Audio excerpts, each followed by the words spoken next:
Hi friends, நம்ம இன்னைக்கு பார்க்க போகிற கான்செப்ட் வந்து 12th physics second chapter current electricity. So இதில் மீட்டர் பிரிட்ஜ் அப்படின்ற ஒரு முக்கியமான கான்செப்டை டிஸ்கஸ் பண்ண போகிறோம். ஸோ இது ப்ராக்டிக்கலையும் இருக்குது. ஸோ அதனால் கொஞ்சம் கேர்ஃபுல்லாக லிசன் பண்ணுங்கள். ஸோ செஷன் ஸ்டார்ட் பண்ணுறதுக்கு முன்னாடி நம்ம எப்பயுமே சொல்கிறது தான், never stop learning because life is never stop teaching. So concept வந்து மீட்டர் பிரிட்ஜ். இதில் தமிழில் மீட்டர் சமண சுற்றுன்னு சொல்லுவோம். தமிழில் சொல்லும்போது ரொம்ப ஈஸியாக இருக்கும். சமண சுற்று அப்படின்னா சர்க்கியூட்னு அர்த்தம். சமண அப்படின்னா ஏதோ ஒரு விஷயத்த ஈக்குவல் பண்ணுது, ஒரு விஷயம் இன்னொரு விஷயத்தை ஈக்குவல் பண்ணுது, இல்ல டேலி பண்ணுதுன்னு கூட சொல்லலாம். ஸோ இப்போ இங்க பாத்தீங்க அப்படின்னா இதுல ரெண்டு ரெசிஸ்டரை கனெக்ட் பண்ணிருக்கோம். இந்த ரெசிஸ்டர் ஒன்னு நோன் ரெசிஸ்டர், இன்னொன்னு அன்னோன் ரெசிஸ்டர்னு சொல்லுவோம். ஓகே, அப்படியே சிமிலர் டு வீஸ்டோன் பிரிட்ஜ் தான் இந்த மீட்டர் பிரிட்ஜும். என்ன சார் அப்படின்னா ஒண்ணுமே கிடையாது. வீஸ்டோன் பிரிட்ஜ்ல நம்ம 4 ரெசிஸ்டர் பார்த்துருப்போம் இல்லையா? ஸோ ஒன்னு பி, இன்னொன்னு வந்து கியூ, இன்னொன்னு ஆர், ஸோ இன்னொன்னு பாத்தீங்கன்னா எஸ். அந்த மாதிரி ஒரு 4 ரெசிஸ்டர் எடுத்துட்டு வந்து இந்த 4 ரெசிஸ்டரோட அன்னோன் ரெசிஸ்டன்ஸோட வேல்யூ ஃபைண்ட் அவுட் பண்ணிருப்போம் இல்லையா? அதாவது P by Q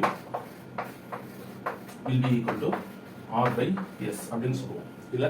ரைட். அது என்ன கான்செப்ட் அப்படின்னா இது நம்ம என்ன பண்ணிருப்போம், ஒரு செல்லுல கனெக்ட் பண்ணிருப்போம். மறக்காம இந்த வீடியோ பார்த்துருவாங்க. இந்த செல்லுல இருந்து நமக்கு கரண்ட் வரும். இந்த கரண்ட் இந்த இடத்துல பிரியும். ஸோ ஒரு சின்ன ரீகால் மாதிரி பார்த்துக்கலாம்.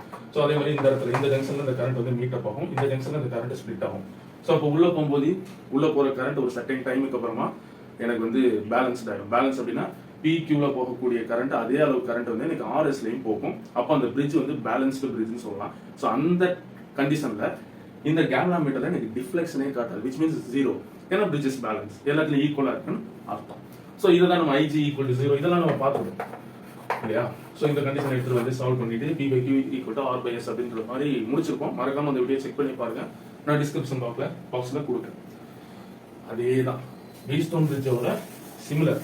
அப்படிதான் அங்க 4 ரெசிஸ்டர் இருக்கு, இங்க ரெண்டு ரெசிஸ்டர் வைக்க போறோம். இந்த 2 ரெசிஸ்டர்ல ஒன்னு நோன் ரெசிஸ்டரா இருக்கும், ஒன்னு அன்னோன் ரெசிஸ்டரா இருக்கும் இல்லையா? இதுதான் பேசிக் கான்செப்ட். ஸோ இப்போ பாருங்க, இது காப்பர் ஸ்ட்ரைப். உங்களுக்கு கலர் வேரி பண்ணி காட்டியிருக்கேன். ஸோ பாருங்க. ஸோ இப்போ இந்த காப்பர் ஸ்ட்ரைப்ல இந்த மாதிரி ஸ்க்ரூஸ் இருக்கும். 1 2 1 2. ஸோ இங்க ஒரு ஸ்க்ரூ, 2 ஸ்க்ரூ இருக்கும், இங்க 2 ஸ்க்ரூ இருக்கும். விச் மீன்ஸ் இந்த வயர்ல கனெக்ட் பண்றதுக்காக இதுல ஒன்னு நோன் ரெசிஸ்டரா இருக்கும், இன்னொன்னு அன்னோன் ரெசிஸ்டரா இருக்கும். இப்போ இதுல எதை நோன் ரெசிஸ்டர்னு சொல்றோமோ அந்த ரெசிஸ்டர் நம்மளால வேரி பண்ணிக்க முடியும், அந்த ரெசிஸ்டர் நம்மளால மாத்திக்க முடியும். இப்போ நான் Q1 நோன் ரெசிஸ்டர்னு சொன்னேன் அப்படின்னா நமக்கு மீட்டர் பிரிட்ஜோட பிராக்டிகல் நீங்க பண்ணி பார்த்திருந்தீங்கன்னா உங்களுக்கு ரொம்ப கிளியரா புரியும். P அப்படின்ற இந்த இடத்துல நம்ம அன்னோன் ரெசிஸ்டர் வச்சிருப்போம், விச் மீன்ஸ் ஒரு மரக்கட்டை அதுல ஸ்க்ரூ வச்சிருப்பாங்க. அந்த ஸ்க்ரூல இருந்து ஒரு கம்பி என்ன பண்ணிருப்பாங்க, பைண்ட் பண்ணி வச்சிருப்பாங்க, சுத்தி வச்சிருப்பாங்க. சோ அத நம்ம அன்னோன் ரெசிஸ்டன்ஸ் சொல்லலாம், அன்னோன் ரெசிஸ்டன்ஸ் சொல்லலாம், தப்பு இல்லை. சோ இது அன்னோன் ரெசிஸ்டன்ஸ், இது known resistance, which means decayed resistance னு சொல்லுவோம். அது ஒரு பாக்ஸ் மாதிரி இருக்கும் இல்லையா? சோ நம்ம 1 2 3 4 இல்ல 10 20 30 40 இல்ல 100 200 300 400 அந்த மாதிரி நம்மளால ரெசிஸ்டன்ஸோட வேல்யூவை வேரி பண்ணிக்க முடியும். சோ இது நம்ம நோன் தெரிஞ்சது. மேட்டர் என்ன அப்படின்னா தெரிஞ்ச ரெசிஸ்டன்ஸை வச்சு தெரியாத ரெசிஸ்டன்ஸை கண்டுபிடிக்க போறோம். ஓகே, எப்படி? கண்டிப்பா நமக்கு EMF தேவைப்படும்.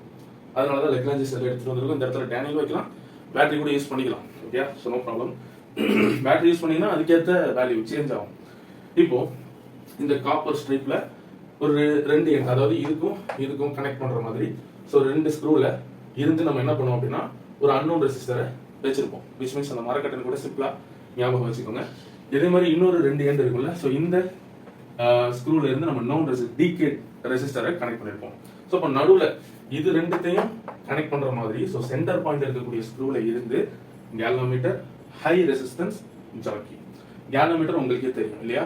ஸோ ஒன்னு பிளஸ் மைனஸ்ல கரெக்டா வரக்கூடிய அந்த கேல்வாமீட்டர்ல இந்த எண்ட்ல இருந்து பிளஸ், ஸோ மைனஸ்ல இருந்து ஹெச்ஆர்ல ஒரு எண்ட் இருக்கும். ஸோ அதுல ஒரு எண்ட்ல கனெக்ட் பண்ணிருப்பீங்க, இன்னொரு எண்ட்ல இருந்து ஜாக்கி. ஓகே, ஹெச்ஆர் அப்படின்னா ஹை ரெசிஸ்டன்ஸ்னு அர்த்தம். இது வந்து இந்த சர்க்கியூட்டுக்கு தேவையான கரண்ட்டை மட்டும் கொடுக்கணும் அப்படின்றதுனால இது யூஸ் பண்ணிருப்போம். நீங்க நல்லா கவனிச்சு பாத்தீங்க அப்படின்னா ரெசிஸ்டன்ஸ் தான் அதிகமாக யூஸ் பண்ணிருப்போம். எனக்கு இது ஹை ரெசிஸ்டன்ஸா கரெக்டா? இந்த எண்ட்ல பாத்தீங்க அப்படின்னா இந்த வயரை வந்து என்ன பண்ணிருப்பாங்க, AB அப்படின்ற இந்த வயரை சால்டரிங் பண்ணி வச்சிருப்பாங்க. ஸோ அதுவுமே ஒரு ரெசிஸ்டன்ஸை புதுசா இன்ட்ரடியூஸ் பண்ணும். ஸோ அது எண்ட் ரெசிஸ்டன்ஸ் சொல்லுவோம். 2 இது 3 இது 4 கரெக்டா? 4 ரெசிஸ்டன்ஸ் நம்ம பார்க்கும்போது தெரியும். ஸோ இந்த செல்லுல ஒரு இன்டர்னல் ரெசிஸ்டன்ஸ் இருக்கும் கரெக்டா? ஸோ அந்த மாதிரி இதை அப்படியே ஒரு மரக்கட்டையில என்ன பண்ணிருப்பாங்க, வச்சிருப்பாங்க. செட்டப் அப்படிதான் இருக்கும். ஏன் சார் இவ்வளவு ரெசிஸ்டன்ஸ் அதை யூஸ் பண்றாங்க அப்படின்னா ரொம்ப சிம்பிள்ங்க. நமக்கு அக்யூரேட் வேல்யூ வந்து தெரியணும். ஏன்னா கேல்வாமீட்டர் வந்து சென்சிட்டிவா ஒர்க் ஆகணும் அப்படின்றதுனால இது இவ்வளவு ரெசிஸ்டன்ஸ் தேவைப்படுது. இந்த ரெசிஸ்டன்ஸ்லாம் தாண்டி இந்த பிரிட்ஜ் பேலன்ஸ் ஆகும். அந்த பேலன்ஸை எப்படி கண்டுபிடிப்போம் அப்படின்னா, இந்த வயர்ல ஒரு சர்டன் பாயிண்ட்ல நம்ம வைக்கும்போது ஜீரோ காட்டும். அதேதான் வீட் ஸ்டோன் பிரிட்ஜில் பார்த்தோம்ல, ஸோ அதேதான் ரொம்ப சிம்பிள் தான். பாருங்க, ஏபி அப்படின்ற இந்த வயர் இருக்குல்ல, இதை நம்ம மேங்கனின் வயர் அப்படின்னு சொல்லுவோம். மேங்கனின் ஏன் சார் இந்த இடத்துல காப்பர் யூஸ் பண்ணலாம் அப்படின்னா, காப்பர் வந்து லோ ரெசிஸ்டன்ஸ், விச் மீன்ஸ் கம்மியாக இருக்கும், நல்ல கண்டக்டர் கூட. ஸோ மேங்கனின் வந்து காப்பரை விட கொஞ்சம் ஹை ரெசிஸ்டன்ஸ். ஓகே, ஸோ புரியும். ஓகே, இந்த மேங்கனின் வயர் இருக்குல்ல, இது இன்னொரு விஷயமும் சொல்லலாம். இந்த டெம்பரேச்சர் கோஎஃபிஷியன்ட் ஆஃப் ரெசிஸ்டிவிட்டி பார்த்துருக்கோம்ல, ஸோ அதுபடி சொல்லணும் அப்படின்னா இது லோ டெம்பரேச்சர் கோஎஃபிஷியன்ட். ஸோ இந்த மேங்கனின் மெட்டீரியல் ரைட்டா, சாரி மேங்கனின் வயர்.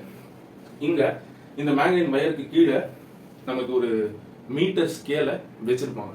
ஸோ 100 சென்டிமீட்டருக்கு அந்த ஸ்கேல் இருக்கும். ஸோ 100 சென்டிமீட்டர் சொல்லும் போது 1 மீட்டர் நம்ம சொல்லுவோம். கரெக்டா, 100 சென்டிமீட்டரை 1 மீட்டர் சொல்லுவோம். ஸோ இந்த 1 மீட்டர் ஸ்கேல் அளவுக்கு தான் இந்த மேங்கனின் வயரும் இருக்கும். Length of the manganin wire will be equal to 1 meter, which means 100 centimeter. Okay, so இங்க ஒரு கேப் இருக்குல்ல, ஸோ அதனால அது G1 சொல்லியிருப்பாங்க. இங்க இன்னொரு கேப் இருக்கு, அது G2 சொல்லியிருப்பாங்க. இதுதான் கனெக்ஷன். இது வந்து Jன்றது ஜாக்கி. ஸோ அந்த ஜாக்கியோட எண்ட் வந்து பாத்தீங்கன்னா கொஞ்சம் ஷார்ப்பா இருக்கும். அது ஒரு மெட்டல் தான். ஏன் அப்படின்னா கனெக்ஷன் கண்டினியூவா இருக்கணும்ன்றதுனால அந்த மெட்டல்ல வச்சிருப்பாங்க. ரொம்ப சிம்பிள். ஸோ இவ்வளவுதான் கன்ஸ்ட்ரக்ஷன். இது லெக்லாஞ்சியன் செல், இது கீ. ஏல இருந்து லெக்லாஞ்சியன் செல்லோட பாசிட்டிவ், பில இருந்து நெகட்டிவ். சரி, ஆமா, பில இருந்து நெகட்டிவ், இது பாசிட்டிவ், இது நெகட்டிவ். இப்போ இந்த லெக்லாஞ்சியன் செல் சொல்லும்போது நமக்கு இதோட இஎம்எஃப் வேல்யூ பாத்தீங்க அப்படின்னா 1.4 வோல்ட்.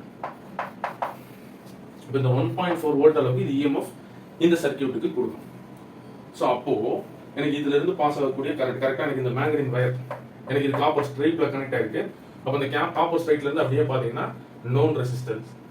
அதே மாதிரி பாருங்க நெகட்டிவ், இதுல சாரி இது அன்னோன் ரெசிஸ்டன்ஸ், இது நோன் ரெசிஸ்டன்ஸ். இப்போ நம்ம என்ன பண்ணணும் அப்படின்னா, சர்க்யூட் ஆன் பண்ணதுக்கு அப்புறமா இந்த ரெசிஸ்டன்ஸோட வேல்யூவை 1, 2, 3, 4 அந்த மாதிரி வெரி பண்ணணும். ஃபர்ஸ்ட் நம்ம இந்த 1 லேயர் இல்ல 2 லேயர் வச்சுக்கலாம். ஃபார் எக்ஸாம்பிள் இது 2 இருக்கு அப்படின்னா, எனக்கு ஒரு 2ல வச்சதுக்கு அப்புறமா நம்ம என்ன பண்ணணும்னா, இந்த ஜாக்கி இருக்குல்ல, ஸோ அதை நம்ம அப்படியே என்ன பண்ணணும்னா ரப் பண்ணிட்டே வரணும்.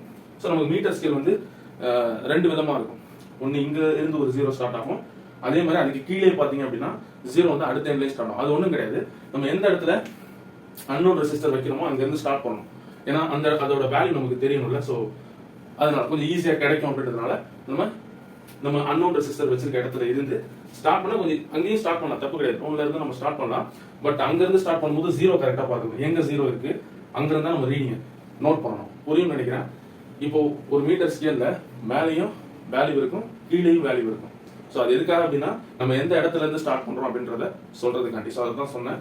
ஸோ இப்போ நம்ம இந்த இடத்துல இப்படியே நம்ம அந்த ஜாக்கியை வச்சு என்ன பண்ணுவோம் அப்படின்னா ரப் பண்ணிட்டே வருவோம். ரப்னா அப்படியே தேய்ச்சிக்கிட்டே வருது. கரெக்டா? ஸோ இந்த வயர்ல அப்படியே மேல வச்சு அப்படியே தேய்ச்சிக்கிட்டே வரும்போது எனக்கு டிஃப்ளெக்ஷன் இருக்கும்.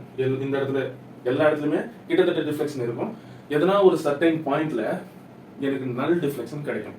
ஓகே, ஸோ இப்போ இந்த பாயிண்ட்ல நம்ம ஜாக்கியை கனெக்ட் பண்ணிருக்கோம். ஸோ இப்போ இந்த பாயிண்ட்ல கரெக்டா நீ ஜாக்கி ரப் பண்ணிட்டே வரும்போது இல்ல இங்க இருந்தோ இந்த சைடு இருந்தோ இந்த சைடு இருந்தாலும் இருக்கட்டும், அது ஒன்றும் பிரச்சனை கிடையாது. ஏன்னா நம்ம லென்த்தா தான் எடுக்க போறோம். ஓகே, ஸோ இந்த பாயிண்ட்ல எனக்கு கேல்வாமீட்டர்ல 0 டிஃப்ளெக்ஷன், விச் மீன்ஸ் டிஃப்ளெக்ஷன் காட்டிட்டு இருந்த அந்த கேல்வாமீட்டர் எனக்கு கரெக்டா 0ல வந்து நிற்கும். அப்போ இந்த பாயிண்ட்ல எனக்கு இந்த பிரிட்ஜ் பேலன்ஸ்னு சொல்லலாம். கரெக்டா? ஏன்னா நீ 2ன்னு வச்சிருக்க. அப்போ இந்த ரெசிஸ்டன்ஸ் இதுக்குள்ள போகக்கூடிய கரண்ட்டும் which means அந்த EMF பொட்டன்ஷியல் டிஃபரன்ஸும் எனக்கு இங்க போகக்கூடிய அந்த பொட்டன்ஷியல் டிஃபரன்ஸும் சேம். எனக்கு இது ரெண்டுத்துக்கு நடுவுல எனக்கு இந்த பாயிண்ட்ல எனக்கு 0 கிடைக்குது. அப்ப இந்த பாயிண்ட நம்ம எப்படி மெஷர் பண்றது அப்படின்னா அதுக்கு தான் கீழே மீட்டர் ஸ்கேல் வச்சிருக்காங்க 100 சென்டிமீட்டர்ல. ஸோ இப்போ இந்த பாயிண்ட அப்படியே நம்ம ஸ்கேல் வச்சு பார்த்தோம் அப்படின்னா இங்க என்ன வேல்யூ இருக்கோ அதுதான் அதோட answer, which means length. Okay, இப்போ இந்த ஏல இருந்து ஜே இந்த லென்த்தை நம்ம L1 அப்படின்னு சொல்லலாம்.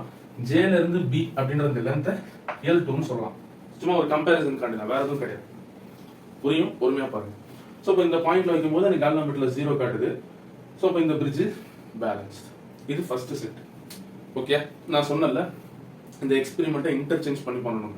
அது எதுக்காக அப்படின்னா இந்த எண்ட் இருக்குல்ல, இந்த 2 எண்டையுமே சால்டரிங் பண்ணியிருப்பாங்க.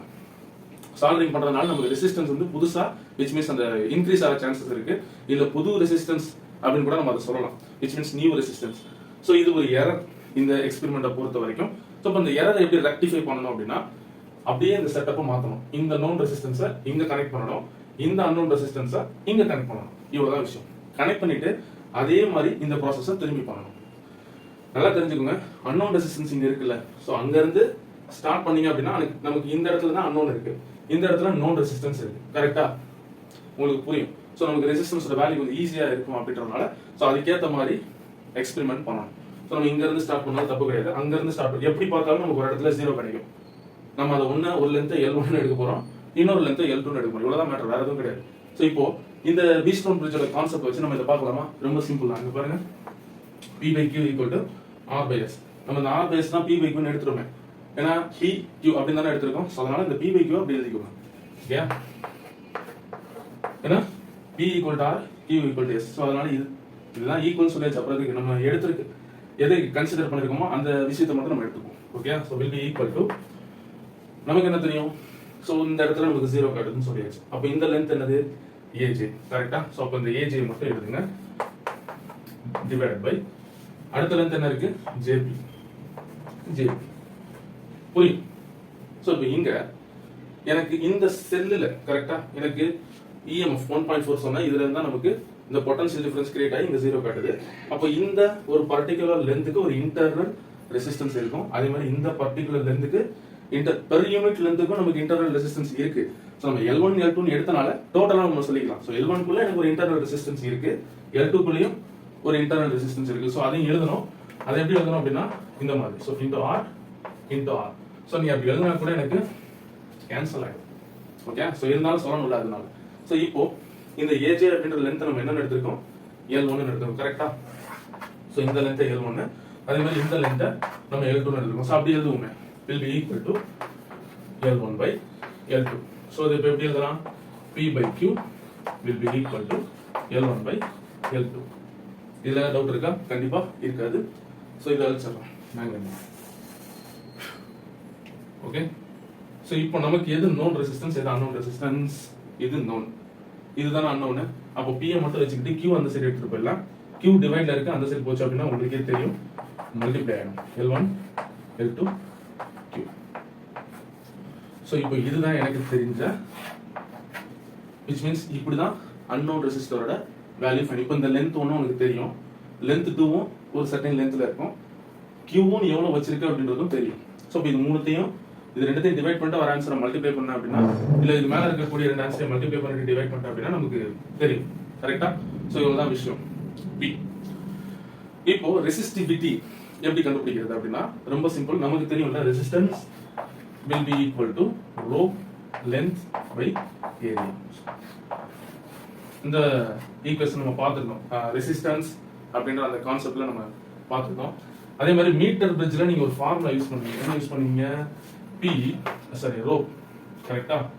Row will be equal to P, அது P யூஸ் பண்ண மாட்டீங்க, X யூஸ் பண்ணுவீங்க.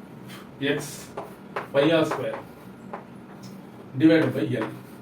ஸோ இந்த ஃபார்முலா மீட்டர் பிரிட்ஜ்ல நீங்க அந்த எக்ஸ்பெரிமெண்ட்ல யூஸ் பண்ணக்கூடிய ஒரு ஃபார்முலா. இதுதான் இப்போ நம்ம கொண்டு வரப்போம். ரொம்ப சிம்பிள் தான். இந்த ரெசிஸ்டன்ஸ் தான் எனக்கு X. அவ்வளவுதான். இப்போ இந்த ரோப் மட்டும் இங்கே இருக்கட்டும், L A இருக்குல்ல, இந்த L மல்டிப்ளைல இருக்கு, அந்த சைடு வந்தது அப்படின்னா டிவைட் ஆயிடும். கரெக்டா? So L. ஸோ இப்போ இது L டிவைட் மல்டிப்ளை இருந்து இந்த சைடு டிவைட் ஆயிடுச்சு. இங்க டிவிஷன்ல இருக்கு, ஸோ அங்க போகும்போது எனக்கு மல்டிப்ளை ஆயிடும். அவ்வளவுதான் விஷயம். கரெக்டா? இதுல டவுட் இருக்கா? இல்ல. நல்லா பாத்தீங்க அப்படின்னா இந்த X இருக்குல்ல, அதுதான் R. அது அங்க பிராக்டிகலா X ன்னு எடுத்துப்பாங்க, ஏன்னா இன்டர்சேஞ்ச் பண்ணனால X1 X2 டிவைடட் பை 2 அப்படின்னு சொல்லி வரும். ஸோ இங்க A எனக்கு ஏரியா, எனக்கு இந்த மேங்கனீன் வயர் இருக்குல்ல, ஸோ அந்த மேங்கனீன் வயரை எப்படி கன்சிடர் பண்ணோம் அப்படின்னா எனக்கு இதுல கிராஸ் செக்ஷனல் ஏரியா இந்த மாதிரி கிடைக்கும். ஸோ அப்போ அந்த கிராஸ் செக்ஷனல் ஏரியாவை நம்ம பெர் யூனிட்ல எடுத்தோம் அப்படின்னா, இல்ல அப்படி டோட்டலா எடுத்தோம்னா கூட ஒன்றும் பிரச்சனை கிடையாது. இந்த ஏரியாவோட ஃபார்முலா அப்படி போட வேண்டியதான். So rho will be equal to R, A வந்து pi A square divided by L. அவ்வளவுதான் விஷயம், வேற எதுவும் கிடையாது. இந்த A அப்படின்றது which means எனக்கு ரேடியஸ் இருக்குல்ல, ஸோ அதை நான் ஏன் கன்சிடர் பண்ணிருக்கேன். R கூட வச்சுக்கலாம், தப்பு இல்லை, ஒன்றும் தப்பு கிடையாது. ஸோ நம்ம புக்ல எப்படி இருக்கோ அது மாதிரி ஃபாலோ பண்ணிக்கிறது தான் பெட்டர். ஸோ ரைட்டா? ஸோ இதுல டவுட் இருக்கா? இது ரெசிஸ்டிவிட்டி கண்டுபிடிக்கிறதுக்கான ஒரு மெத்தட். ஏன் அப்படின்னா எனக்கு இந்த மெட்டீரியலோட ரெசிஸ்டிவிட்டி நம்ம அதுதான் இந்த மீட்டர் பிரிட்ஜ்ல கண்டுபிடிச்சிருக்கோம், இதுல பிராக்டிக்கல்ல. ஓகே, ஸோ இதுதான் விஷயம். டவுட் எதுவும் இருக்காது, மேக்ஸிமம் எல்லாத்தையும் சொல்லியாச்சு. இந்த எண்ட் ரெசிஸ்டன்ஸை சாரி இந்த எண்ட் ரெசிஸ்டர் இருக்குல்ல, அதாவது புதுசா உருவாகக்கூடிய இந்த ரெசிஸ்டன்ஸை ரெக்டிஃபை பண்றதுக்காண்டி இன்டர்சேஞ்ச் பண்ணி இந்த எக்ஸ்பெரிமெண்ட்டை பண்ணுவோம். இன்டர்சேஞ்ச் பண்ணாலுமே அதே ப்ராசஸ் தான். ஸோ நீ L1 L2 கன்சிடர் பண்ணி எடுத்துட்டு வர வேண்டியதான். ஸோ இந்த P நல்லா பாருங்க, P equal to AJ. So A ல இருந்து J உள்ள லென்த் நான் L1 எடுத்திருக்கேன், J ல இருந்து JP குள்ள லென்த் L2 எடுத்திருக்கேன். அதே மாதிரி ஃபைனல் ஆன்சர் எப்பயுமே EMF இருக்கு பாருங்க, இது 1.4 இல்லையா, அந்த 1.4 குள்ள தான் வரதுக்கான வாய்ப்பு இருக்கு. ஏன்னா நீ எவ்வளோ EMF கொடுக்குறியோ அந்த அளவுக்கு தான் ரெசிஸ்டன்ஸும் ரெசிஸ்டிவிட்டியும் அந்த அளவுக்கு தான் இருக்கும். ஸோ அதுக்கு மேலே போகிறதுக்கு வாய்ப்பு கிடையாது. ஏன்னா நீ EMF 1.4 தான் கொடுக்குற, ஸோ அதுக்குள்ளே இருக்கிறதுக்கு சான்சஸ் இருக்கு. ஸோ வேற ஏதாவது சொல்லாமல் இருக்கனா எல்லாமே சொல்லியாச்சு. அவ்வளோதான், வேற எதுவும் சொல்றதுக்கு. அதே மாதிரி எக்ஸ்பெரிமெண்ட்டை எங்கேருந்து ஸ்டார்ட் பண்ணணும் எங்கேருந்து முடிக்கணுன்றதை கரெக்டாக பார்த்து பண்ணுங்க. ஏன்னா 0 இங்கேருந்து ஆரம்பிச்சு நீங்கள் இங்கே அன்னோன் ரெசிஸ்டன்ஸ் வச்சிருந்தீங்க அப்படின்னா இங்கேருந்து ஸ்டார்ட் பண்ணுங்க. அன்னோன் ரெசிஸ்டன்ஸ் இன்டர்சேஞ்ச் பண்ணதுக்கப்புறம் அங்கேருந்து ஸ்டார்ட் பண்ணலாம். சார் நான் அன்னோன் ரெசிஸ்டன்ஸ் இங்கே இருக்கு, நான் இங்கேருந்து ஸ்டார்ட் பண்ணுறேன் சார், தப்பு கிடையாது. நீ அங்கேருந்து ஸ்டார்ட் பண்ணாலும் உனக்கு வந்து இங்கே தான் நிற்கும். நீ இங்கேருந்து ஸ்டார்ட் பண்ணாலும் ஒரு இடத்துல தான் ஸ்டார்ட் ஆகும். அதனால அந்த ஸ்டார்ட் பண்ணுற விஷயத்தை பற்றி கன்ஃபியூஸ் ஆக வேண்டிய அவசியம் இல்லை. நீ எங்கேருந்து ஸ்டார்ட் பண்ணுறதுனாலும் ஸ்டார்ட் பண்ணிக்கோ, ஆனால் அங்கே 0 இருக்கும். இப்போ இங்கே மேலே 100 இருக்கா, கீழே பார்த்தீங்கன்னா 0 இருக்கும். கீழே இருக்க வேல்யூ தான் பார்க்கணும். அது இந்த ஸ்கேலில் இப்போ இதுதான் ஸ்கேல் அப்படின்னா ரெண்டாக பிரிச்சிருப்பாங்க. அந்த ஸ்கேலில் மேலே 0 1 2 3 4 அப்படி போயிருக்கும். ஸோ அந்த சைட் 100 வரைக்கும் முடியும் இல்லை.